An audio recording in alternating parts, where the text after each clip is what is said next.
Here is the Avast Security News Roundup for the week ending December 3rd, 2021. Hackers almost stole your DNA and got some financial info instead. Hackers could one day steal your DNA to resell on the black market, and they may not have a hard time doing it. DNA Diagnostics Center, a genetic testing firm based in Ohio, now confirms that it suffered a data breach that affected over 2 million people. And what's worse, it took the company 6 months to notice and disclose the breach. The good news is the hackers only stole backup data from the DDC. This data dates from 2004 to 2012 and contains no genetic information. But hackers did obtain the full names, credit card numbers, and CVVS financial account numbers and account passwords for some individuals. While much of this information is now outdated, hackers could still use it to steal your identity. It seems like the DDC lucked out here. That's because it totally did. The data breach is probably not an immediate threat to those who are affected, but hackers didn't gain access to any genetic information. For full details, read the article on Review Geek. Shoppers don't want to hand over their data. A new poll commissioned by e-commerce search specialist Empathy.com revealed that most shoppers distrust online stores and choose not to share personal data with them. In the survey conducted by Census-wide, 4,000 British consumers were asked about their online shopping preferences. About 22% claimed they always use guest checkouts, so they would not have to share any sensitive data by creating an account.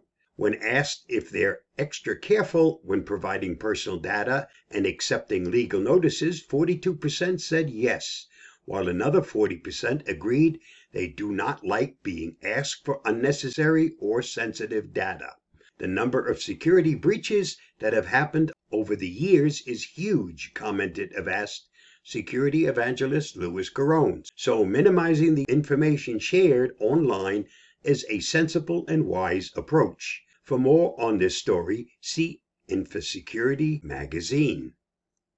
Malware on Google Play downloaded 300,000 times. Researchers have found that 12 apps downloaded more than 300,000 times from Google Play were actually scams that infected devices with malware.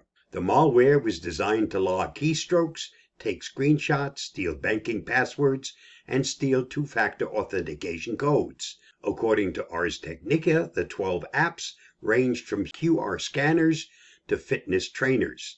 They fooled Google security by initially functioning like authentic apps. They did what they were supposed to do, but soon they would prompt the users to update, and that's when the malware would get downloaded. Google reports that all 12 apps have been removed from the shop. For more, see CNET. Australia considers classifying social media platforms as publishers. A new bill being promoted by Australia's Prime Minister would classify social media platforms as publishers, thereby making them liable for any defamation complaints.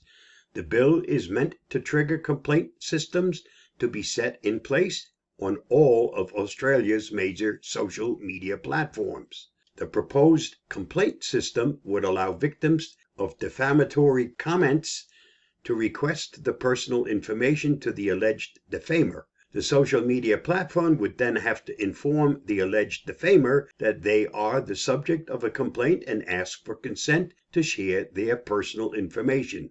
The entire bill in Australia attempts to institute anti-trolling legislation. To learn more, see ZDNet. New York AG pressures Amazon to improve COVID-19 protections.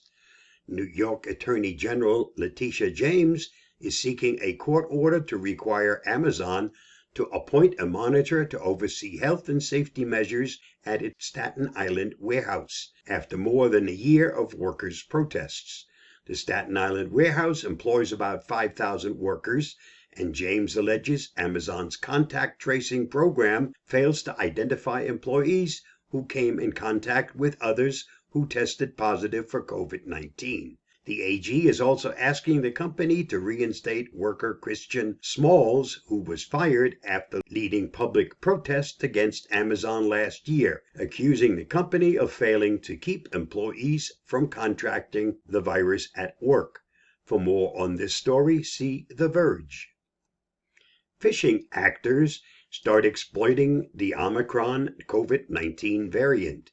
Threat actors are quick to adjust to the latest trends and hot topics, and increasing people's fears is an excellent way to cause people to rush to open an email without first thinking it through. In this case, the Omicron variant is an emerging strain of COVID-19 that has scientists concerned over its high transmission and the potential ineffectiveness of existing vaccines against its mutations. This all makes it an ideal topic for phishing, and even the vaccinated are worried about how Omicron would affect them in the case of an infection. For more on this topic, read Bleeping Computer. There's been a large rise in ransomware in Q3 of 2021. There was a significant rise in the ransomware submission this quarter, with submissions rising from 137,537 in Q2 to 181,051 in Q3, an increase of 31.64%. Stop Deja Vu was by far the most submitted ransomware variant in Q3, accounting for 76.4% of all submissions, up from 71.2% in Q2. Stop is so prolific because it primarily targets home users, unlike other ransomware variants, which tend to take a quality over quantity approach by targeting high-value businesses. In Q3, we also observed a new addition to the ransomware landscape, 0xxx, first observed in June 2021. 0xxx targets NAS devices and accounted for 2% of submissions in Q3, with Stop submissions excluded. For more on this response, see MCSoft. This week's must-read on the Avast blog. While George Orwell may not have predicted the surveillance society of 2021, the similarities are too close for comfort. 2021 is a reminder the threat of Big Brother still looms, but we have the power to stop it. Follow the link for the full story. And that wraps up this week's Avast Security News Roundup. Stay safe, stay secure, and I'll see you again next week. Bye-bye.